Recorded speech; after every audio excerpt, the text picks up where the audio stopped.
네, 간밤 뉴욕 증시는 일제히 상승 마감됐습니다. 특히 엔비디아의 주가 급등에 따라서 나스닥이 큰 폭으로 올랐죠. 3대 지수 종가부터 체크해 보겠습니다. 자, 먼저 다우입니다. 0.2% 소폭 오르면서 53,569포인트의 장을 마쳤고요. S&P 500 지수는 조금 더 올랐습니다. 0.72% 상승하면서 7,730포인트. 그리고 특히 기술주 중심의 나스닥 지수가 크게 올랐죠. 1.57% 급등하면서 26,541포인트의 장을 마쳤습니다. 자, 오늘 먼저 증시의 긴장 요인들부터 알아보겠습니다. 먼저 무역 전쟁 우려감이 커지고 있는 미국과 캐나다입니다. 트럼프 대통령이 이렇게 이야기를 합니다. 현지 시간 27일이죠. 미국과 캐나다 사이의 온타리오 호수를 아메리카우로 개명하는 행정명령에 서명했다고 합니다. 이틀 전이었죠. 소셜미디어 트루스 소셜을 통해서 개명을 검토하고 있다고 밝혔었는데요. 우스갯소리인 줄 알았더니 이번에 행정명령 서명으로 실행에 나선 겁니다. 미국과 이 캐나다의 무역전장 우려감이 악화되고 있는 상황, 이런 가운데 캐나다를 자극하는 도발적인 조치에 나선 것으로 해석되고 있습니다. 그리고 이란에 대해서도 양보가 없습니다. 해결 기미가 보이질 않고 있습니다. 캐롤라인 레빗 백악관 대변인의 발언부터 보시죠. 현재 미국과 이란의 협상은 진행되지 않고 있다고 이야기를 했습니다. 경제적인 추방작전에 집중할 것이라고 하죠. 이란으로부터 의미 있는 제재를 먼저 받기 전까지는 경제적인 압박을 계속하겠다는 종전의 입장을 재확인했습니다. 자, 그리고 이란의 입장도 강경합니다. 모센 레자이 이란 최고 국가안보회의 사무총장의 발언입니다. 미국이 이란을 상대로 어떠한 침략 행위라도 감행한다면 역사에 남을 만한 재앙을 가할 것이다. 이렇게 아주 강력한 이야기를 꺼낸 거죠. 자, 그리고 미국이 먼저 이란의 요구를 이행하는 구체적인 조처를 해야만 호르무즈 재개방을 위해서 나설 것이라고 밝혔습니다. 자, 이렇게 이란의 안보 수장이 중재국의 카타르의 총리 겸 외무장관과 만난 자리에서 미국의 침략 행위를 응징하겠다고 경고의 메시지를 전한 겁니다. 미국과 이란이 한 채의 양보도 없는 주장을 거듭하고 있습니다. 하지만 앞서 간단히 좀 전해드린 것처럼 중재국들의 노력도 이어지고는 있죠. 카타르의 총리가 이란을 방문했고요. 그에 앞서 이 파키스탄의 총사령관도 테헤란을 방문한 바 있습니다. 이들의 노력에 힘입어서 미국과 이란의 대화가 재개될지 관심이 집중되고 있습니다. 이번엔 경제 지표도 확인해 보겠습니다. 실업수당 청구 건수, 이 고용에 관련된 지표가 한 가지 나왔습니다. 미국의 노동부가 현지 시간 27일이죠. 지난주 신규 실업수당 청구 건수가 20만 3천 건으로 한 주 전보다 4천 건 감소했다고 전했습니다. 다우존스가 집계한 전문가 전망치가 20만 8천 건이었습니다. 자, 그런데 20만 8천 건 전망에서 20만 3천 건으로 나왔으니까요. 예상치를 밑도는 수치로 나오게 된 겁니다. 이 기업들의 신규 채용이 둔화 상황에서 여전히 해고는 역사적으로 낮은 수준을 이렇게 유지하고 있습니다.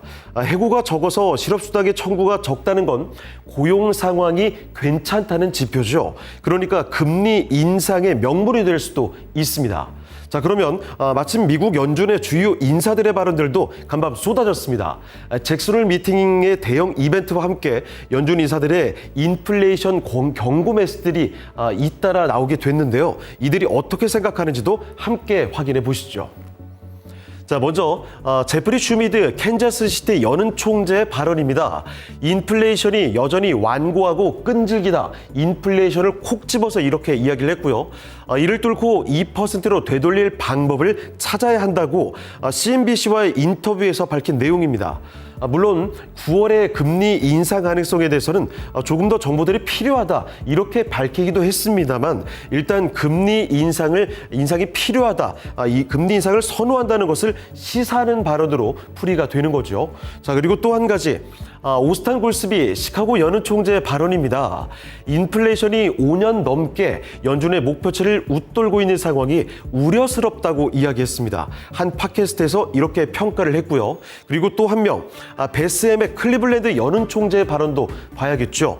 인플레이션은 목표치를 훨씬 웃도는 수준이다. 지금이 행동할 때라고 이야기를 했습니다. 여기서 행동이라고 하면 금리 인상을 말하는 거겠죠. 미국 와이오밍주 잭슨홀 심포지엄 인터뷰에서 밝힌 내용입니다. 그리고 또 한 명이 있습니다. 수전 콜린스의 보스턴 연은 총재 발언이죠.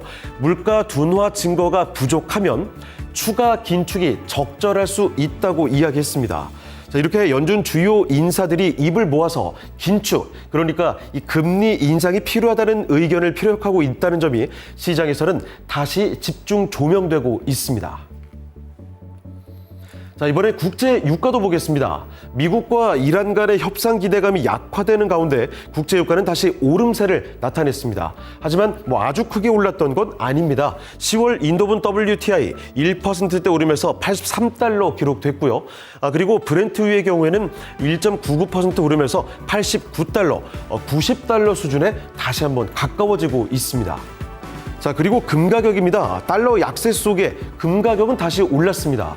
하지만 케빈 호시 연준 의장의 잭슨홀 연설이라는 대형 이벤트를 앞둔 경계감도 함께 있죠. 큰 폭의 등락을 보이지는 않았습니다. 국제 금 선물 가격은 강보합권이죠. 4,595달러 수준으로 확인이 됐고요. 그리고 비트코인도 보겠습니다. 미국의 국채 불안 속에 대체 자산으로 부각되고 있는 이 금과 함께 비트코인입니다. 최근 급격한 상승이 나오면서 8만 1,000달러까지 뚫어냈다가 숨고르기에 들어갔었죠. 자, 그런데 간밤에 다시 올라가면서 8만 달러 넘어갔습니다. 1.71% 오르면서 8만 달러 현재도 상회하고 있습니다. 자, 그리고 국채 금리입니다. 국제 유가도 올랐고요. 고용 지표도 좋게 나왔습니다. 이런 가운데 앞서 살펴드렸던 것처럼 연준 주요 인사들의 인플레이션 경고 메시지들이 쏟아지고 있는 상황이죠. 금리 인상의 우려감이 커지면서 국채 금리도 상방으로 향했습니다. 다만 크게 오르진 않았고요. 일단 그 연준의 금리 결정에 민감한 2년물 소폭 오르면서 4.23%를 기록했고 10년물도 4.7%에 또 점점 다가서고 있습니다.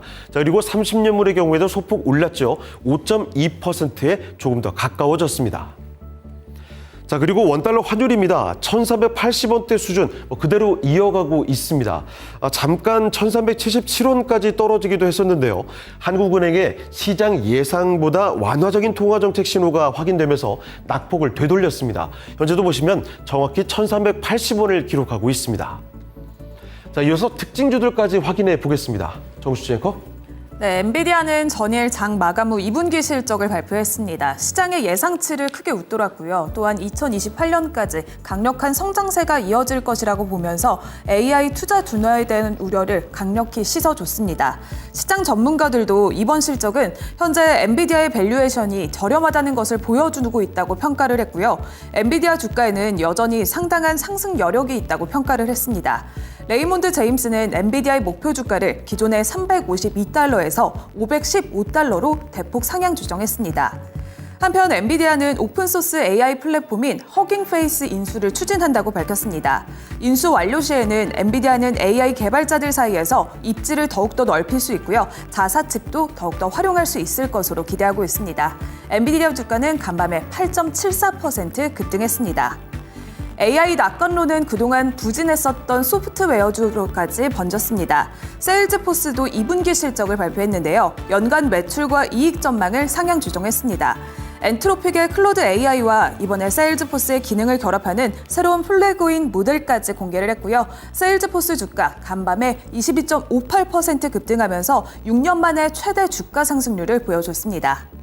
이어서 사이버 보안 소프트웨어 업체인 크라우드 스트라이크도 연간 매출 전망치를 상향 조정했고요. 2분기 실적, 시장의 예상치를 웃돌았습니다. 엔트로픽의 AI 모델인 미토스 출시를 계기로 AI 도입에는 보안이 필수적이라는 인식이 빠르게 확산됐는데요. 기업들의 AI 보안 도구 수요가 크게 늘어난 게 실적을 이끌어줬습니다. 세일즈포스와 크라우드 스트라이크의 이번의 호실적은 첨단 AI 도구가 기존의 소프트웨어들의 업체를 이제는 잠식시킬 수 있다는 우려까지 씻어줬고요. 크라우드 스트라이크 주가도 20.50% 급등했습니다. 소프트웨어 업종 전반의 급등을 이끌어줬습니다. 마이크론은 이번에 트럼프 대통령의 발언이 나왔습니다. 트럼프 대통령은 마이크론이 미국 내 신규 연구소에 100억 달러를 투자하기로 했다고 발언했습니다. 이번 투자를 통해서 미국이 AI와 첨단 컴퓨팅 분야에서 최전선의 경쟁력을 유지할 수 있을 것이라고 강조했는데요. 또 마이크론의 기존 2,500억 달러 규모의 투자 계획과 함께 미국에서 수만 개의 일자리를 창출할 것이라고 덧붙였습니다. 마이크론은 장 막판에 낙폭을 줄이면서 0.32% 소폭 밀려났습니다. 샌디스크와 키옥시아는 AI 데이터 센터 수요 급증과 메모리 공급 부족에 대응하기 위해서 향후 6년간 일본 내 생산 능력 확대 5조엔 약 314억 달러 규모의 공동 투자를 할 것이라고 계획을 밝혔습니다. 이곳에서는 최첨단 고밀도의 3D 낸드 플래시 메모리를 생산할 예정인데요. 키옥시아는 전체 증설 비용의 약 3분의 1을 일본 정부가 보조금을 지원해 주기를 기대하고 있습니다. 샌디스크 주가는 1% 가까이 밀려났습니다. 모더나는 항암제 사업 투자와 부채 상환을 목적으로 20억 달러 규모의 2032년 만기 전환사채 발행을 추진한다고 밝혔습니다. 이번 조치는 최근 머크와 공동 개발 중인 mRNA 암 백신의 임상 생산 성공 발표로 주가가 177% 급등하자 높아진 밸류에이션을 활용해서 유리한 조건으로 자금을 조달하려는 목적인데요. 모더나 주가 4.6% 급락했습니다. 이어서 장 마감 후에는 마벨 테크놀로지의 2분기 실적 발표가 나왔습니다. 데이터 인프라 반도체 솔루션 기업인 마벨 테크놀로지는 2분기 매출이 27억 4천만 달러를 기록하면서 사상 최대 분기 실적을 기록했고요. 예상치도 웃돌았습니다. EPS도 94센트를 기록하면서 예상치를 웃돌았는데요. 이렇게 사상 최대 매출은 강력한 성장을 바로 데이터 센터 매출이 이끌어줬습니다. 데이터 센터 매출은 21억 7천만 달러를 기록하면서 전년 동기 대비해서 46%, 전분기 대비해서도 18% 급증했습니다. 3분기 매출 가이던스까지 컨센서스를 뛰어넘었는데요. 약 31억 5천만 달러로 매출 전망치를 웃돌았고요. 또한 EPS도 1.10달러 안팎으로 제시를 했습니다.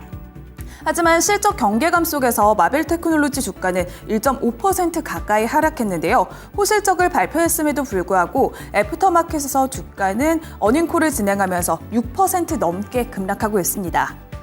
이어서 아이렌은 연간 실적을 발표했습니다. 매출이 7억 700만 달러로 전년 대비 41% 급증했고요. 주당 손실은 이번에 81센트를 기록했습니다. 이번 실적은 비트코인 채굴에서 이제는 AI 클라우드 서비스로의 전환을 본격적인 것을 확인시켜줬는데요. 비트코인 채굴은 5억 7,820만 달러를 기록하면서 전년 대비 19% 증가에 그쳤습니다. 하지만 이번에 연간 AI 클라우드 서비스 매출이 1억 2,880만 달러를 기록하면서 전년 대비 약 8배 급증했습니다. 또한 아이렌은 캐나다와 스페인, 호주 등 전 세계 주요 지역에서 총 5기가와트 규모의 전력망 포트폴리오를 확보하면서 글로벌 인프라 확장을 가속화한다고도 밝혔는데요. 본장에서는 2% 정도 올라줬던 아이렌인데요. 하지만 시간 내에서 역시나 낙폭이 더 커지고 있습니다. 어닝콜 진행하면서 아이렌까지 6% 급락하고 있습니다. 이어서 오늘의 주요 일정들 확인해 보겠습니다. 오늘 삼성전자의 2분기 배당일이고요. 독일 뮌헨에서는 이번 달 말까지 유럽 심장학회 연례 학술대회가 개최됩니다. 또한 시장의 이번 주 가장 큰 변수 중에 하나죠. 연준 케빈 허시 의장의 잭슨홀 미팅 연설이 나올 예정입니다. 우리 시간으로는 밤 11시에 예정이 되어 있는데요. 향후 금리 결정 기준과 함께 장기적인 통화 정책이 어떻게 구체적으로 나올지 발언까지 체크해 보셔야겠습니다. 지금까지 글로벌 시황센터에서 전해드렸습니다.